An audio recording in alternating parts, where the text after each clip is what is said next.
Hi, నేను doctor Rudrapatla రఘువంశి, paediatrician, అవని children's hospital.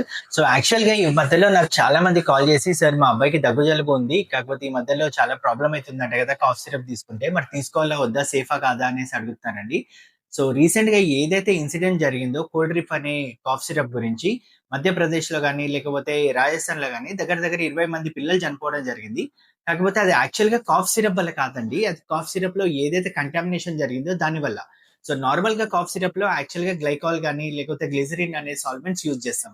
కాకపోతే ఆ పర్టిక్యులర్ ఇన్సిడెంట్‌లో ఏదైతే డైఎథిలిన్ గ్లైకాల్ అనేసి వాళ్ళు సాల్వెంట్ యూజ్ చేశారో అది కెమికల్ సాల్వెంట్.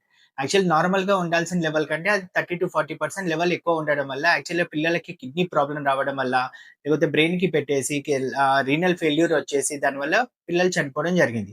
కాకపోతే ఇప్పుడు ప్రెజెంట్ ఏదైతే మార్కెట్‌లో అవైలబుల్ ఉన్న కాఫ్ సిరప్స్ ఉన్నాయో, అంటే మా దగ్గర గాని, లేకపోతే రెగ్యులర్‌గా ఉన్నవి, ఇవి వైడ్ థెరపీటిక్ రేంజ్ ఉంటాయండి. అవి చాలా సేఫ్.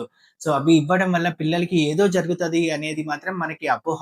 కాకపోతే మనం చేయాల్సింది ఏంటి అంటే, మీకు తెలిసిన పీడియాట్రిషియన్ ఎవరైతే ఉంటారో పిల్లల డాక్టర్, వాళ్ళు ఇచ్చే ప్రిస్క్రిప్షన్ మీద రిలై అయ్యి, వాళ్ళు ఏదైతే డ్రగ్స్ సజెస్ట్ చేస్తారో, అవే కాఫ్ సిరప్స్ వాడుకోవడం బెటర్.